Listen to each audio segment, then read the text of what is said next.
What's up, y'all? Welcome. I'm Kyle Michael, and this is going to be a special video for you all, and it's going to be based on a question that I got from a subscriber. Asked a really good question, and if you're not a subscriber to the channel, make sure to subscribe now and hit that bell notification so you can be notified when I do a new video. And also feel free to leave a question in the comments, and I can respond like I'm doing in this video. Recently a subscriber asked a question that I did on a little video, a snippet of a lecture that I had given, and just a snippet will be released. But either way, that question was this: Coach, is ego a bad thing? Do you think it can blind you? Or is there no personality without ego? That's a really good question. I like that question because, especially in today's world when it comes to philosophy, philosophical thought, ego is known as something negative. That person has a big ego, and lose the ego and whatnot. And I think that ego is actually something that needs to be discussed in its purest form. So if we're going to simply define ego, so ego, as far as the dictionary's definition of it, is a person's self-esteem or self-importance, okay? And now if we're going to talk about a psychoanalysis from a psychological point, it's the part of the mind that mediates between the conscious and the subconscious or unconscious, and is responsible for reality, testing, and a sense of personal identity. Okay, so that's just the definition given two forms, the dictionary and the psychoanalysis. And from that definition, right, if we talk about just the definition of it, of ego, a person's self-esteem and self-identity and self-worth, okay, why would one think that ego is a bad thing?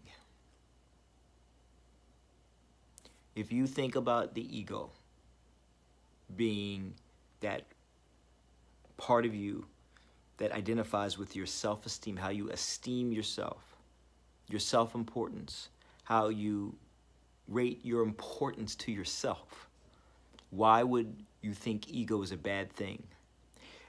It actually, for me, how my mind works when I think about that question, it's madness to think that self-importance is a bad thing, ego is a bad thing.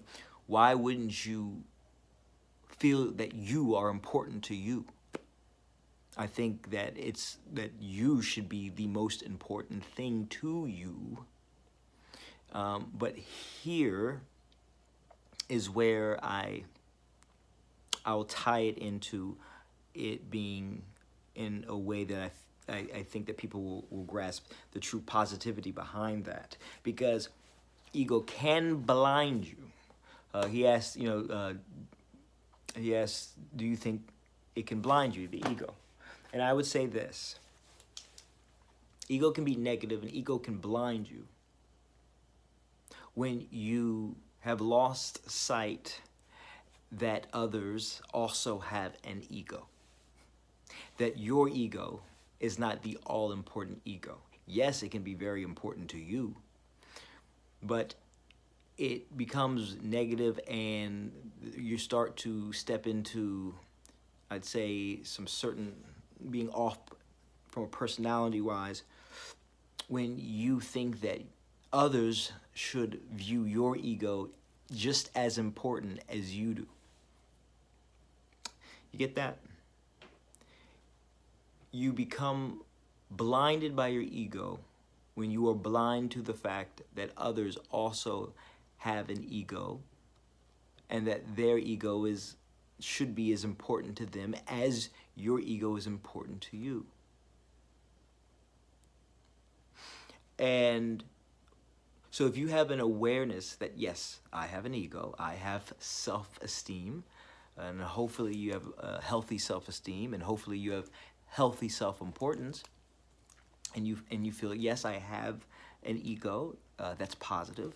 With that positivity, you realize, I also realize that you have an ego. You hopefully have a positive self-esteem and a positive feeling of self-importance. And with that,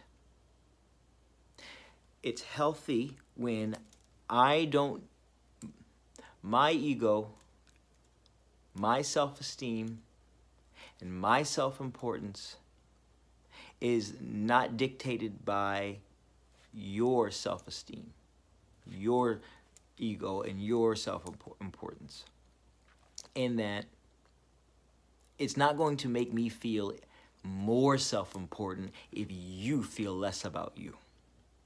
Because you might see that there are types of people out there that their self-esteem goes up when they put others down. And they need to constantly be putting others down so that they can raise themselves up. But that's, for me, that's not real. And I also would have to say that, do they really have high self-importance? Or are they just displaying it because there's a strong insecurity there? I would think that that's honestly a broken ego. That's not a good ego. That's not a strong ego. I would say that a good ego is having a healthy self-esteem and a feeling of self-worth, and wanting others to feel the same about themselves. They don't need to feel the same about you. Now, you know, you when you have a healthy ego, you know how you wish to interact with the world, and you know how you wish the world to interact with you. And so you set your healthy boundaries.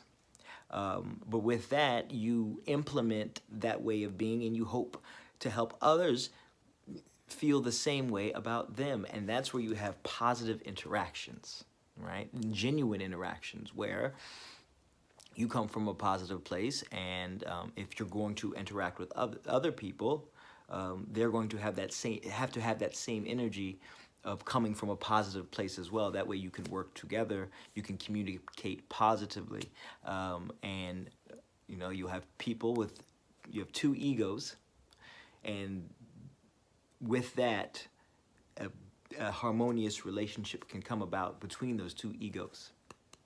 And hopefully there can be growth when you have those kind of interactions. But yeah, so with that, I hope that kind of puts a good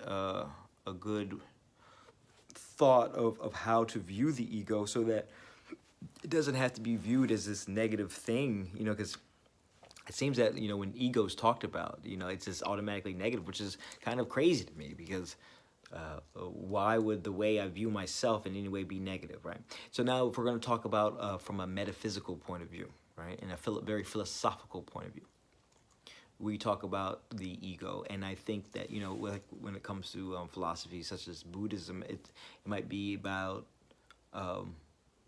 stepping away and losing the ego. Well, and where I think that comes in is that, yes, we can have a self-esteem and self-importance and a view of ourself and an identity, because that's what ego is. And what those philosophies and certain philosophies would say is that you have to step back and let that go at times, because as self-important as you may feel, and as much as you identify with you, it is a finite thing. Your identity is here for but a moment in time. And so do not be too attached to the ego. That's what it's about. It's not about losing the ego, because it's going to go at some point.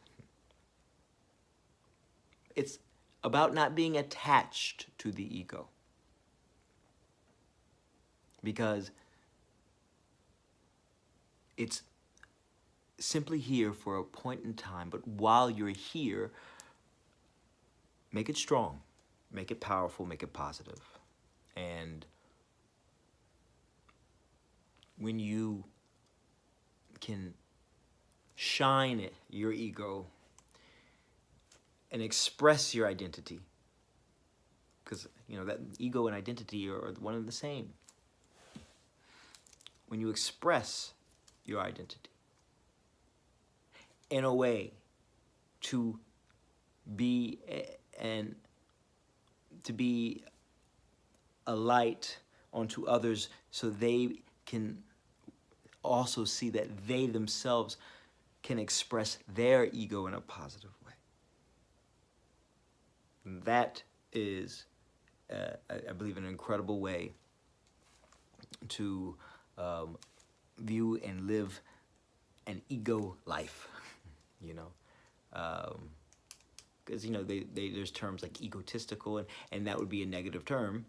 And I think that would be an egotistical thing. You know, if we're going to look at the negative, would be that person that thinks that their ego is the all-important ego. No.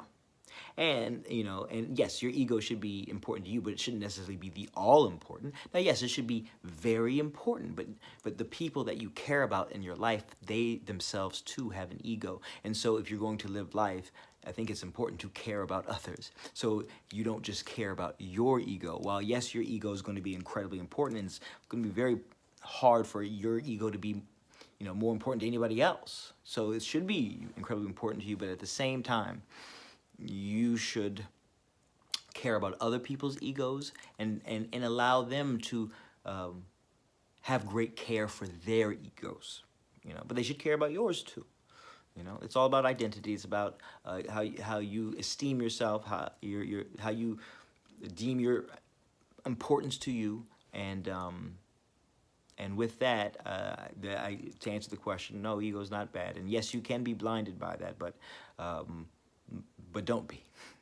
Don't be blind by it. Don't get lost in it. You know, just realize that you're here, but so are a lot of other people, and we're all connected, and so we should allow other people to express themselves the best way that they can, you know, and that's what I have on that. So I hope I answered your question well, and feel free to leave comments below and have a conversation about that. And as I said, if there's any more questions, philosophical or psychological wise or spiritual wise or whatever, you know, feel free to answer, and I'll try to get to it, or leave a question and I'll try to get an answer out there.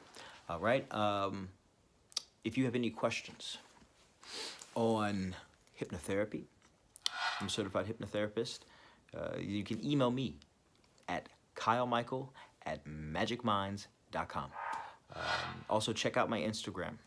That's @magicminds, and I do Minute of Motivations in a minute. I think I'm on like 79 episodes on there, so you have a lot of minutes to watch. So definitely check that out. And yeah, and make sure to like, share, and subscribe to this channel. Okay? All right, y'all. Until next time, live life and love life. All right? All right. Peace.